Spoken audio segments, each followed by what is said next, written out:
Welcome to Revolutionary Optimism. Living at this time in history, we are challenged with the convergence of crises that is affecting our daily lives. Issues like economic hardship, a teetering democracy, and the worsening climate emergency have left many Americans feeling more despair than ever. To respond to the challenging times we are living through, physician, humanitarian, and social justice advocate Dr. Paul Zeitz has identified revolutionary optimism as a new cure for hopelessness, despair, and cynicism. Once you commit yourself as a revolutionary optimist, you can bravely unleash your personal power, #unify with others, and accelerate action for our collective repair, justice, and peace. On this podcast, Dr. Zeitz is working to provide you with perspectives from leaders fighting for equity, justice, and peace on their strategies, insights, and tools for overcoming adversity and driving forward revolutionary transformation with unbridled optimism and real-world pragmatism. In this episode, Dr. Zeitz is talking with Sarah Gardner, Lennon Torres, and Leah Juliett. Sarah Gardner, pronouns she, her, is CEO of the HEAT Initiative, a passionate advocate for child safety, and a prominent leader in the fight against child sexual abuse material on technology platforms. With a deep commitment to protecting children from online harm, Sarah is bringing together survivors with lived experience, experts, and advocates to demand that leading technology companies detect, report, and eradicate this content for a safer digital space for all. Leah Juliett, pronouns they, them, is an award-winning movement builder, lived experience expert, and an influential voice against image-based sexual abuse and technology-facilitated gender-based violence. Founder of the March Against Revenge Porn and a key leader in the Reclaim Coalition, Leah's journey began in a college dorm room, evolving into a powerful movement that has garnered global recognition. As a journalist, poet, and speaker, Leah's activism extends to Survivor social media, a consultancy leveraging community engagement for social change, and the impactful #ReclaimMyName campaign, using art-based activism to empower victims and survivors. Lennon Torres, pronouns she, her, joined the HEAT Initiative with passion for developing and executing high-level strategic communications plans and campaigns. Prior to her political and communications career, Lennon gained national recognition as a dancer and LGBTQ+ advocate, using her voice to shape the narrative around what it means to be a young transgender woman. Lennon documents her transition in major entertainment outlets to inspire greater understanding and compassion for the LGBTQ+ community, and champions transgender representation by working with major brands like Marc Jacobs, Meta, and Nike for global print and social media campaigns. Those are your guests, and here's your host, Dr. Paul Zeitz. Hey, it's so great to be together with you, Sarah, Lennon, and Leah. What an honor. Thank you so much for joining the Revolutionary Optimism podcast. How are you guys doing today? Great. I'm doing great. Thank you so much for having us, Paul. I'm feeling excited. I'm feeling ready to go. We are a group of people who are committed to ending childhood sexual violence in all its forms as fast as possible. And I'm so excited that we're joining forces together, unifying, actually. So I wanted to ask Sarah and Lennon if they could just give us a quick, introduce us to what is HEAT and how is it operationalizing and what are you up to? What is HEAT on the streets? Awesome. Thank you, Paul. And it's so great to be, here with the three of you, especially because we've shared so many important moments together in person over the last few months as we really define what HEAT is, honestly, and what we're trying to do or make it more real. But the sort of short highlight version is HEAT is a result of feeling like we weren't being loud enough about some of the issues that we're seeing around the intersection of child sexual abuse and technology. That sort of our smaller movement know the severity of this issue, the harms of this issue, but we've had a hard time breaking through to the larger public at times of why this is an issue that needs your undivided attention now. And most importantly, then transferring that heat and that pressure to individual tech companies who need to change their policies to ensure that children aren't facing harms and experiencing abuse on their platforms. the kind of inspiration for it comes from looking at other movements in the past, the climate movement, other social justice work where people have gotten mad enough that they've taken to the streets. They've started to cause good trouble. They are very pointed in their communications about what the wrongs are, and specifically who are the leaders and the decision makers within those companies that can change those wrongs, who may even know about those harms and those wrongs and aren't doing anything about it. That's what we call corporate accountability, or running a corporate campaign against a company, is thinking about all the ways we can put pressure on a specific company to change its policies. For HEAT, we're focused first on Apple, and that's for a wide variety of reasons that we can get into on the podcast. But I really want to open it up to Lennon and also to Leah to sort of say more about like what HEAT has become to them or means to them, because part of this journey has also been about sharing the space with you all and having you input into the strategy of like, what do we want to do and like how far do we want to go? Yeah, I'd love to jump in, Sarah. Such a great introduction to HEAT Initiative as an organization, really kind of zooming out. I think practically, HEAT Initiative is a group of people who just really care. I always talk about in my like family circle, there's just this thing called good people, and that's what the HEAT Initiative is. We're here trying to do what we know is right, and we kind of continue to use the idea that the only failure is inaction. And so we are doing the opposite of that, and we are pursuing a lot of action. And I'm sure Leah can talk a little bit about what that's like on the ground.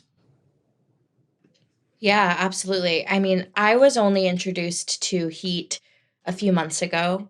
I came in as a lived experience expert and survivor. I've been working in this space since 2015 and was victimized by childhood sexual exploitation and image-based sexual violence when I was 14. For the majority of my activism career, if you would call it that, I was acting alone. I was hosting protest marches and advocating before state general assemblies and things like that, sharing my story. But I didn't recognize that I also had the power to take directly on the companies that were negligent in my exploitation. And it wasn't until I met Sarah and Lennon and Andrea Powell from the Reclaim Coalition that I realized that there is a community of not only survivors, but also allies out there who are ready to take action, good people, like Lennon is saying, who are angry, but also radically optimistic about our world. Because if we didn't have that radical optimism, then we wouldn't be doing the work. If we didn't picture a better world, if we didn't envision it, we wouldn't actively be working to build it. So it's an honor to be a part of that work on the streets, on the ground, boots on the ground activism. That's what I started doing, like I said, hosting protest marches.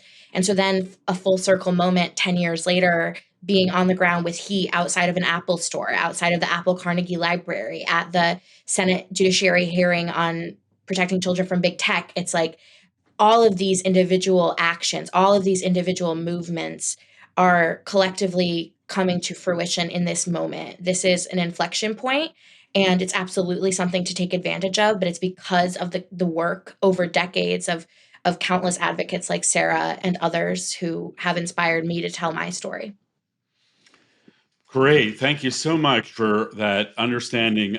We will come back to the Apple campaign, so Sarah, but I do want to shift gears a little bit and share some personal reflections, or ask you, actually, Leah, to share some of your personal reflections, of your story and your street activism. I've been trying to explain to people, like, what is projections, and I was so honored to stand with you at the Apple Carnegie Library projection, where we put a projection.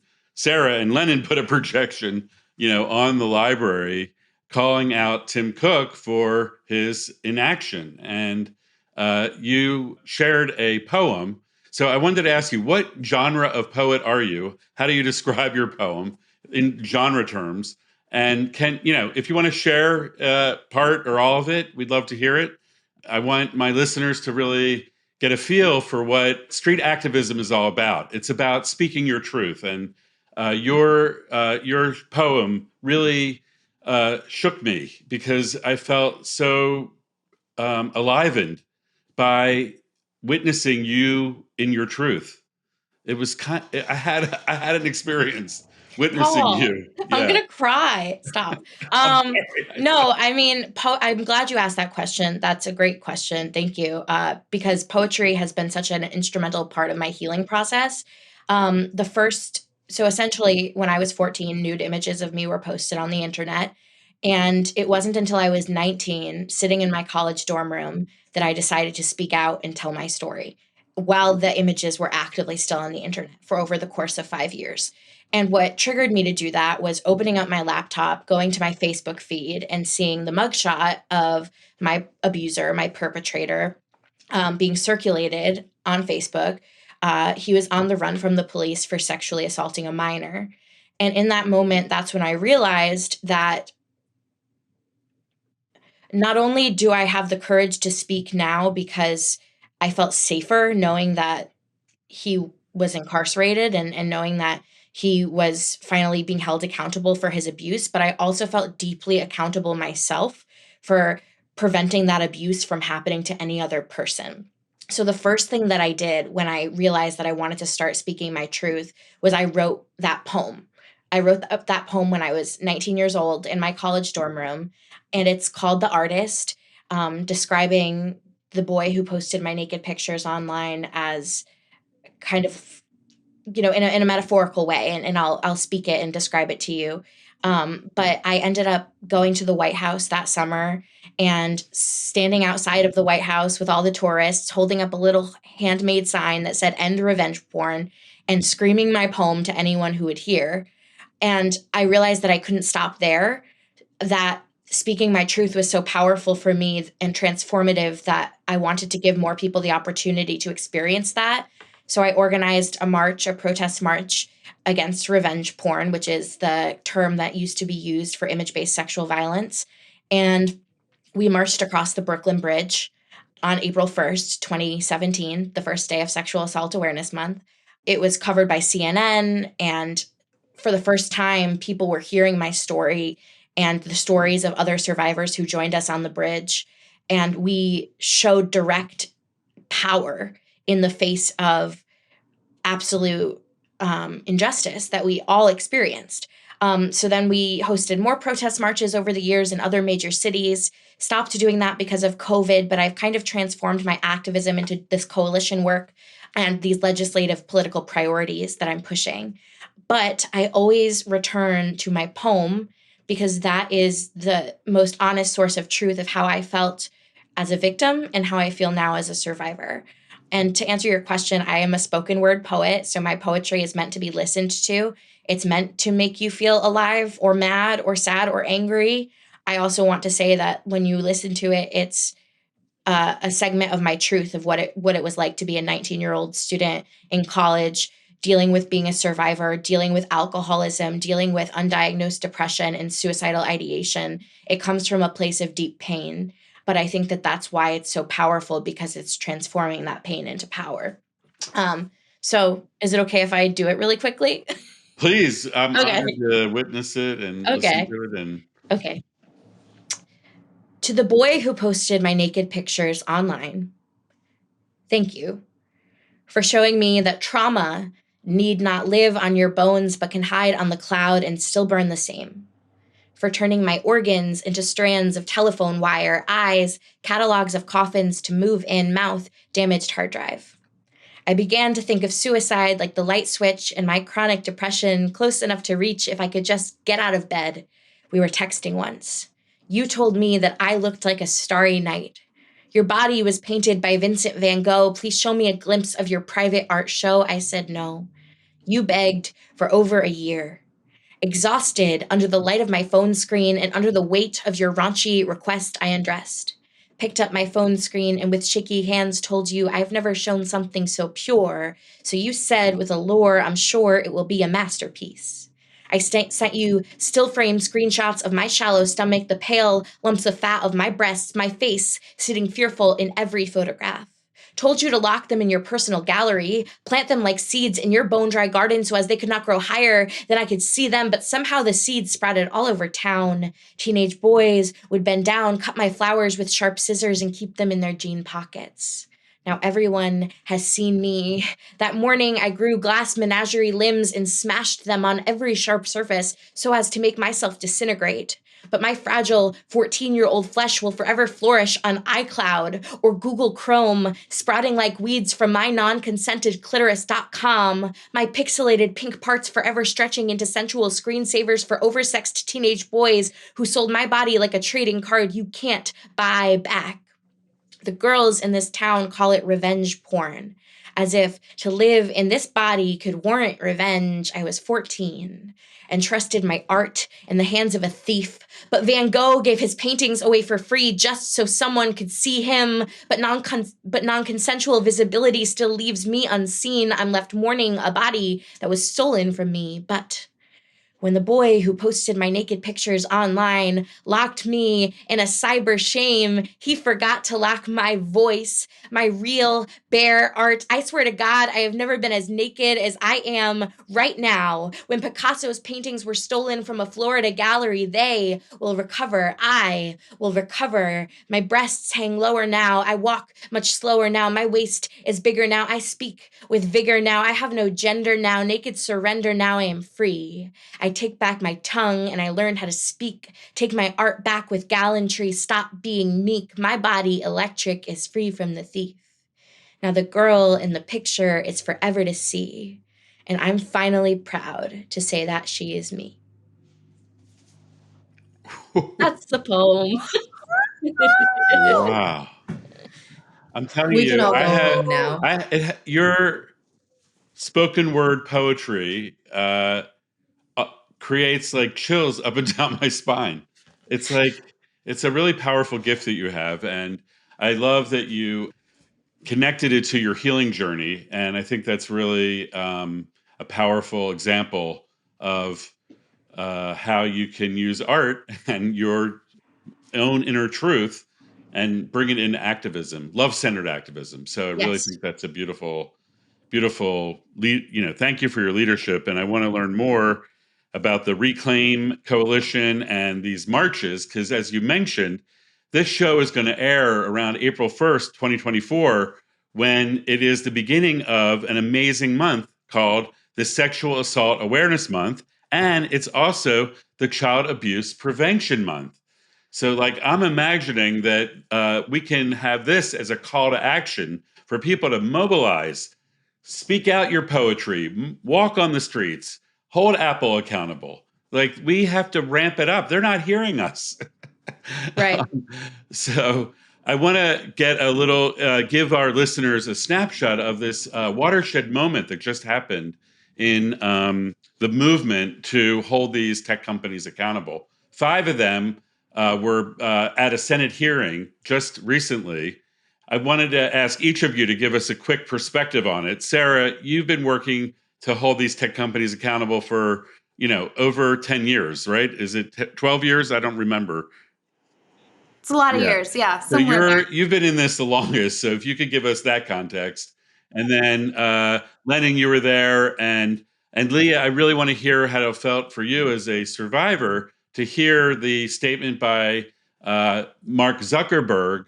And then subsequent to that, you stood in a press conference with interpartisan members of Congress. I saw the video, and there were Democrats and Republicans standing behind you. So Oh, yeah. I thought that was I'd love to hear about that experience for you, because I think interpartisan movement building is challenging, but the bill has interpartisan support, and that's what you need to succeed. So that's it's a complex emotional experience for me anyway. So let's go, Sarah, Lennon, Leah.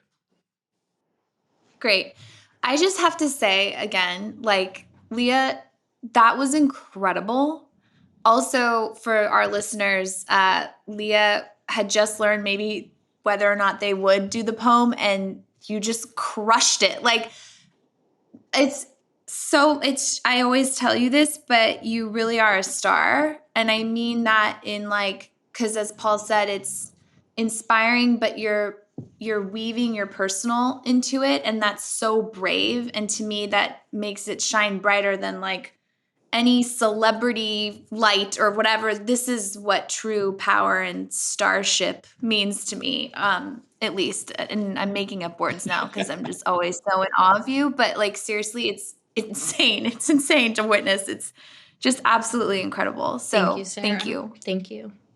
I appreciate it. Thank you. And I'll keep this short because Lennon and Leah were there. So I think that the most interesting perspectives will come from those who were there.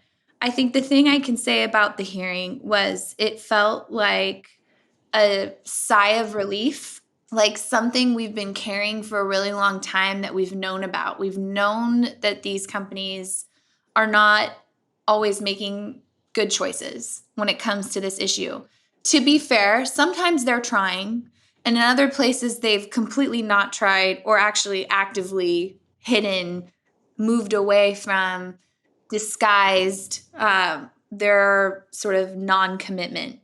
So it was extremely cathartic to watch senators ask them questions that we've had for decades and ask them in front of the American people so that they could not get out of answering. And so incredibly emotionally cathartic.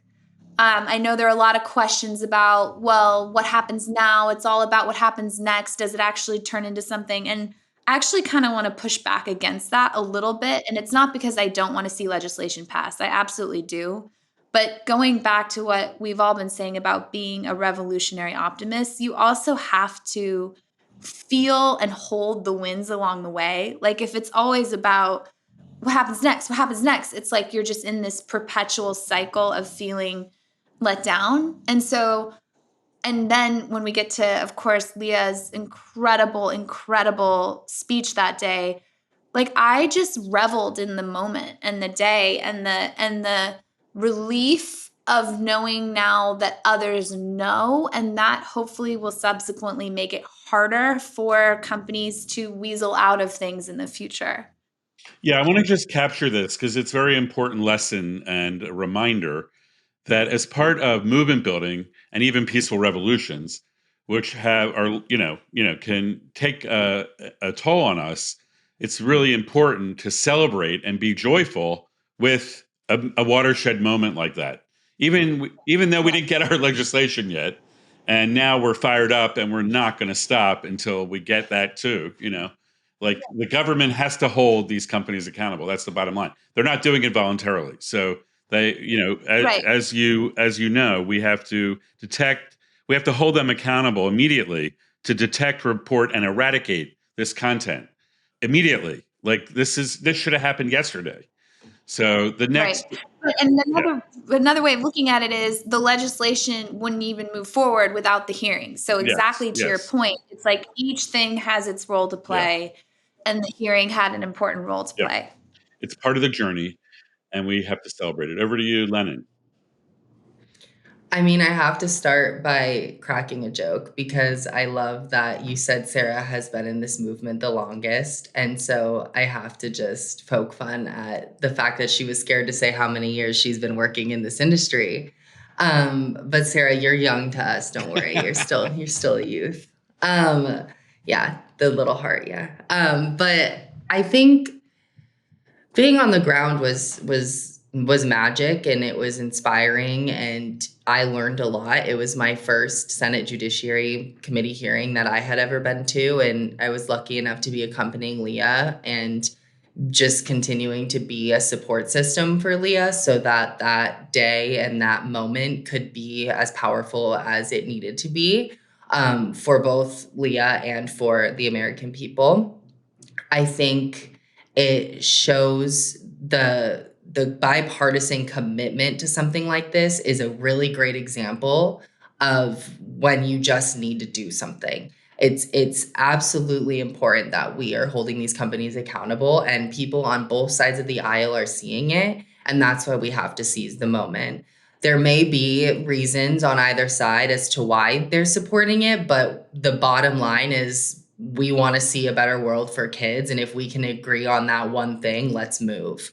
And so I really think that it was, to Sarah's point, it was a necessary step in a long journey in seeing accountability. And it was, I'll let Leah kind of speak to Mark Zuckerberg's apology as a survivor of abuse at his negligence. And so I don't want to speak to that, but I will speak to the fact that, you know, we can hear apologies all day long, but it's really the action that matters. And so I'm looking forward to seeing that. The Meta shareholder meeting's coming up in, I think it's April or May. And so I want to see I want to see a resolution passed. I want to see action. I want to see that they actually listened to the American people and the stories of the parents who have lost kids in some instances and don't get to have the justice that they so intensely deserve. Yeah, just thank you, Lennon, for sharing that. I just want to shout out our colleague, Elizabeth Cooper, who actually has worked for years and years on shareholder resolutions. And I've worked with her as well on that, as well as her mom and a whole group of organizations. When Elizabeth and I were with the Brave movement, we actually had a campaign called Be Brave Zuck, and we were trying to hold him accountable for his egregious inaction. And so that was a fun experience that Elizabeth and I had. So I know that that is a worthwhile goal for this upcoming shareholder meeting. So maybe that could be a fun little side activity for whoever's interested. Leah, you were there when Zuck, that's his nickname at Facebook, by the way. We didn't make that up. We said, oh, so I heard that's his nickname. They walk around and they fist bump, Zuck, hey, Zuck, hey, Zuck. So we said, be brave, Zuck. So what was it like to hear Zuck live in the Senate Judiciary Committee on Capitol Hill after it got grilled by a Republican senator and kind of almost shamed into offering an apology? Yeah. I mean, be brave, Zuck. Love that. I would also like to raise hashtag fuck Zuck, as well as some other, sorry. I am mad. Honestly, being in the room was interesting. Lennon can probably agree that Mark Zuckerberg didn't speak into the microphone when he issued his apology. So even myself sitting 3 rows behind him couldn't hear him.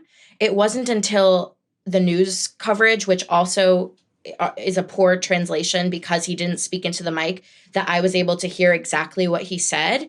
And I think that just is a metaphor in itself. Say it with your chest if you mean it, and act if you mean it. Otherwise, your apology does nothing for me.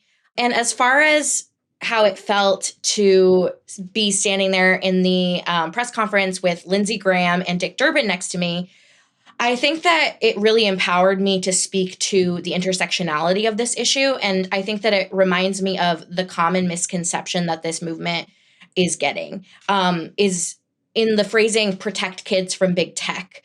I think so often folks, potentially folks who are more liberal leaning like myself, I'm deeply liberal, think and translate that as protect some children while harming other children. And so I want to be clear that in my advocacy, in everything I say, when I say protect children from big tech, I mean every damn child. I mean transgender children, I mean non-binary, I mean agender, I mean queer, I mean disabled, Black and brown, Indigenous. We have to also frame this in the context of what happened in Oklahoma this past week. A young 16-year-old non-binary child was murdered by their peers in a restroom for being transgender. And they were not protected by legislation. They were not protected by technology. They were not protected by anything. But I think that it requires us to also investigate the fact that tech negligence directly leads to increased harm, cyberbullying, transphobia, harassment that leads to physical violence like death. And so all of this is interconnected. The movement to protect children from big tech and the movement to protect trans youth from suicide and murder has to be interconnected. We have to have these conversations together. And that's why I always lean on my lived experience as a non-binary queer person who deeply believes that there has to be a balance between holding these companies accountable and ensuring that we can still access safe online spaces, affirming life-saving spaces for marginalized young people who rely on the internet to make connection, community, and understand who they are. I would love to jump in really quickly just because what happened in Oklahoma has been weighing really heavily on me personally, and I think their name is Nex, Nex, Nex Benedict.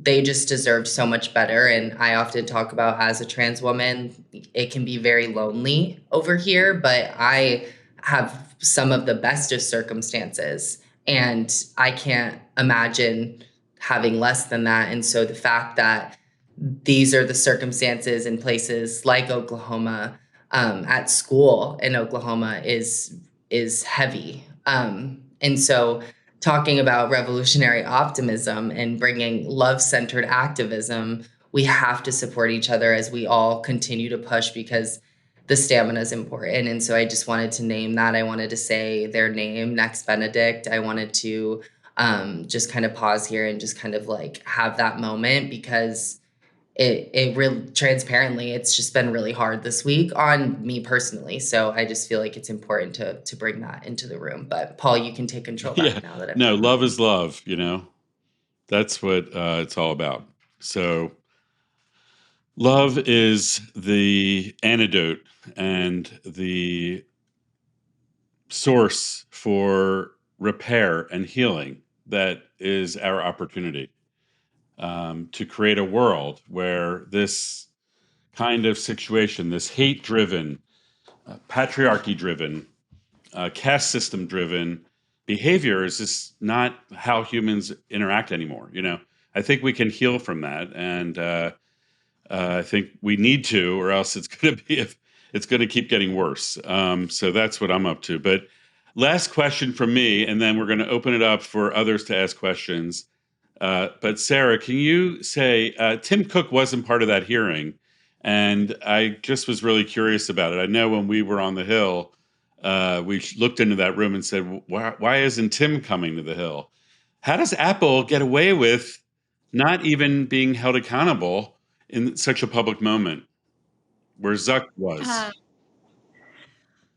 Yeah, and I just really appreciate too the comments about like, was that even an apology? And because some of my frustration around the coverage of it, Leah, to your point too, actually like spun him in a positive light, that like he turned around and apologized and like, oh, that's nice. And it's like so upsetting, especially just after hearing you speak about what it felt like, and that it didn't feel that way.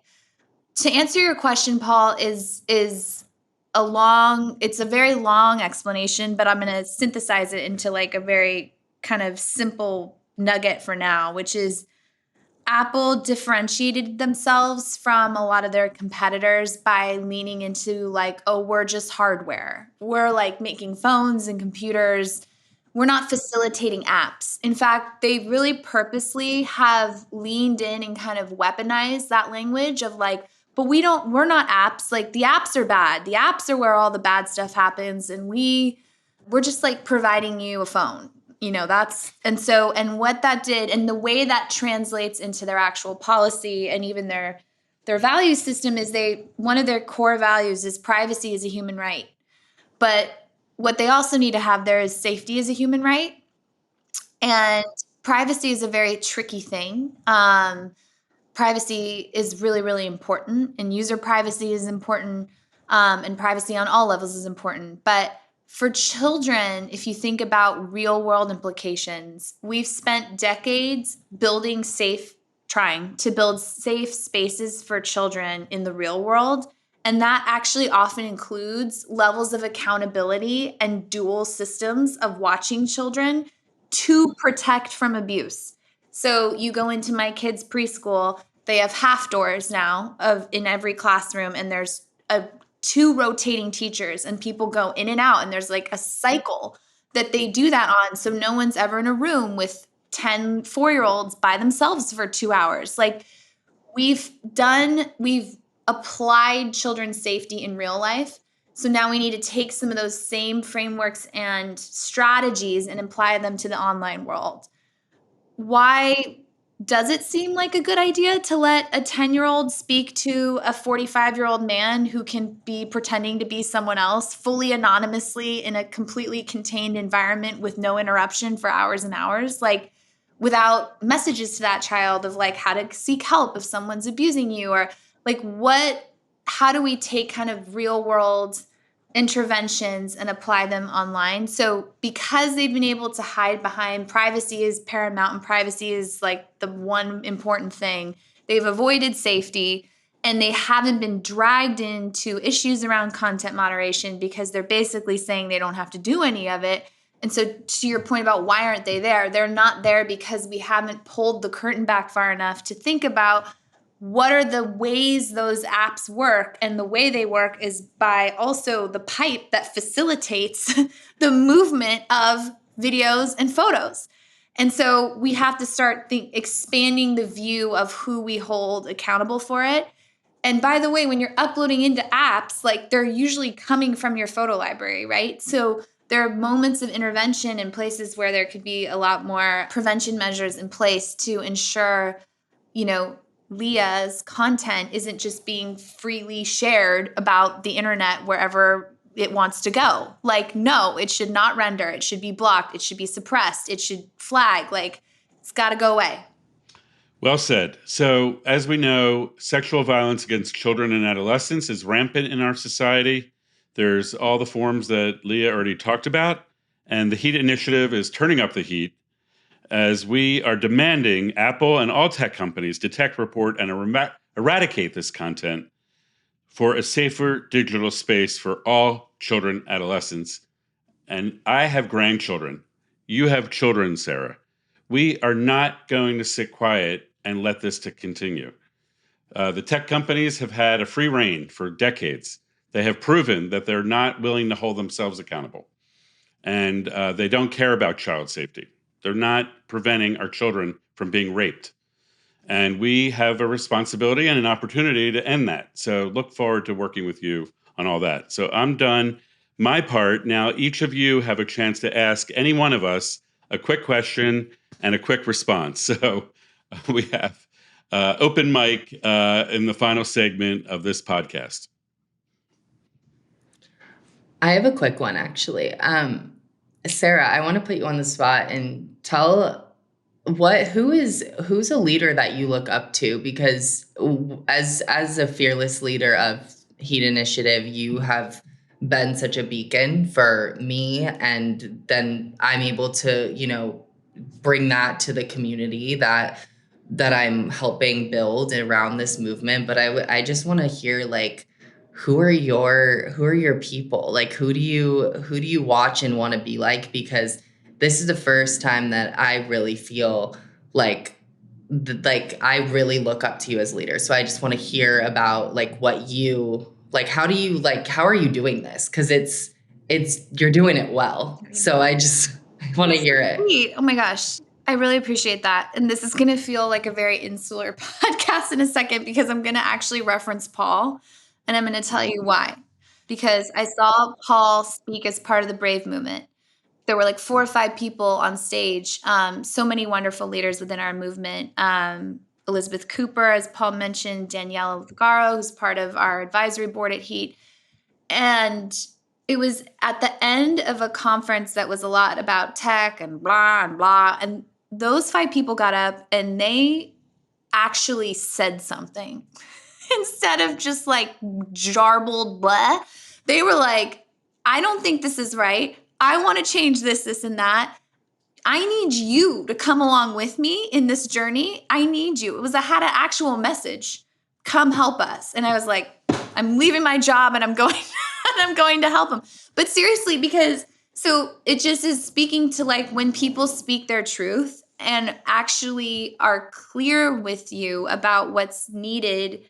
It doesn't even feel like leadership. You're being called. And then subsequently, Paul and I had many conversations about that process, and he inspired me to leave, and you made me feel comfortable in the uncomfortable and things like that.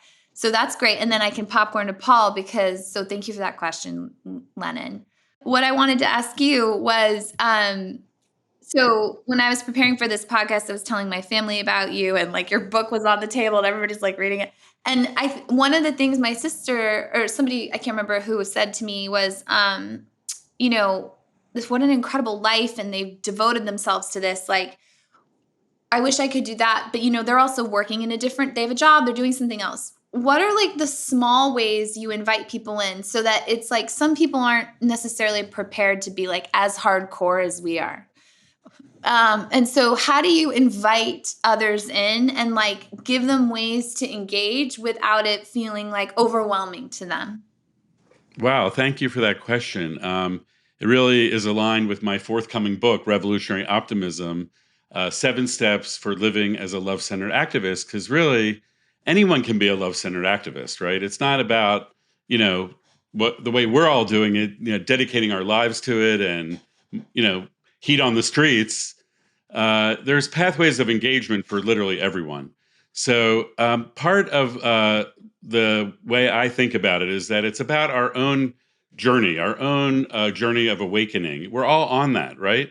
And so it's about honoring that and focusing on our self-care if we need to. And so that means that anything that we're doing that includes like having fun or taking care of ourselves, that's all part of living as a love-centered activist, you know, and then family time or, you know, anything or close relationships or the communities that we're part of. That's all counts, you know. And then there is like, you know, when people move into more engaged activism, they need support. I need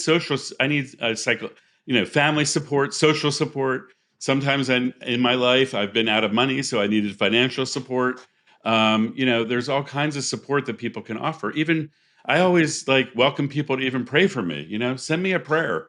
I'm about to go get arrested, and I was thrown in jail overnight after putting a sign up on the White House fence. I was like, those folks on the other side of the fence are like, you know, destroying the global climate so humans may go extinct, and they're throwing me in jail. It was kind of like that kind of like craziness going on. So I just think that in step 6, it's called Sparking Peaceful Revolutions, and we go into the specific roles of being on the street and all the different ways and we have a whole section on what are the roles for people who are not on the street. You know, there's spiritual care, there's medical care, you know. That's awesome. Very cool. Leah, last question. Okay, I don't really have a question, but there is something that I kind of wanted to say, if that's okay. Perfect. Okay, great. Because when I was thinking about being on this podcast and, you know, reading the questions that I might be asked, I was thinking, you know, what makes me optimistic and where does my optimism come from? And I've always been connected to the Anne Frank quote that I heard when I was in 5th grade. In spite of everything, I truly believe that people are really good at heart. And that's something that I've deeply held onto for my whole life. I can't ever remember not feeling that way. And so I think that it's also important to recognize that, and maybe for the listeners who are thinking, you know, I want to be optimistic, but I'm sad. As someone who lives with severe depression, as someone who lives with post-traumatic stress disorder, every day I am both radically sad and radically optimistic. And I think it's important that we hold both, because our sadness is our wisdom. Our sadness drives us to power. Our sadness drives us to change. If we're not sitting in our sadness and recognizing our sadness, then we won't be inspired to create a better world. And I don't think that sadness is equal to pessimism. I think we can be optimistic and sad, but I think we have to open our eyes and feel everything. And if we allow ourselves to be angry, if we allow ourselves to feel everything so radically and stay soft and stay open to change, I think that is love, because sadness is just love with nowhere to go. And if we could turn that love into power and policy and change, then like, goddamn, I'll be sad my whole life, but it'll be worth it. Okay, well said. Thank you so much, Sarah, Lennon, and Leah, for joining me on this amazing podcast. I love you all. Thanks for being in this together with all of us. It it really warms my heart to know that we're not alone and we're on this journey together. So I love you and thank you. Have a great week.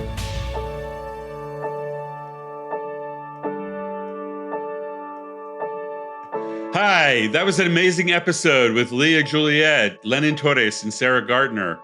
I'm so honored that we're working together on the HEAT initiative, which is putting pressure on technology companies, focusing right now on Tim Cook and Apple to hold them accountable for detection, reporting, and eradication of all online child sexual abuse materials, all photographs, all videos, etc. They have the ability to end this scourge right now, and we think child safety is a number one priority. We heard about the amazing experience that Leah Juliett had standing in front of Mark Zuckerberg at that recent Senate hearing. We heard from Sarah Gardner the long history of this crisis and the lack of action from the technology companies. And we heard from Lennon about how this issue about online child sexual abuse material is intersectional with abuse and harm being done against the LGBTQAI plus community. This is an intersectional crisis that links to the efforts that we are all undertaking to turn over and end the caste system that was part of the past. And we want to create a new world where this is no longer tolerated.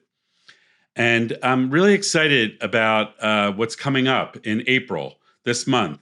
We're going to have a mobilization. We're calling on all survivors and all allies to get into the streets and hold our leaders accountable, hold Tim Cook accountable, hold Mark Zuckerberg accountable. Let's use this year as the month where we're going to hold technology companies accountable for ending this scourge.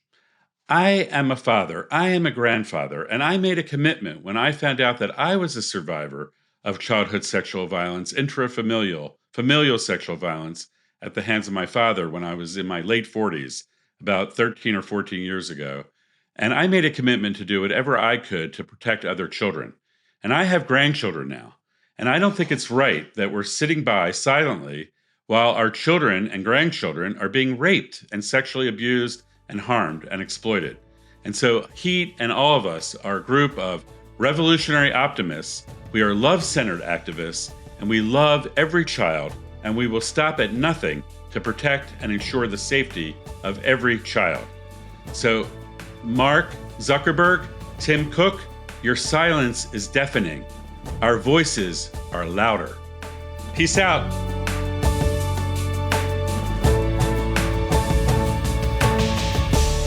Are you ready to be part of the revolution? To learn more about revolutionary optimism, please visit drpaulzeitz.org. To explore building movements, please visit unifymovements.org. If you like this show, be sure to follow on your favorite podcast app so you don't miss an episode. Revolutionary Optimism, transforming the world, one episode at a time.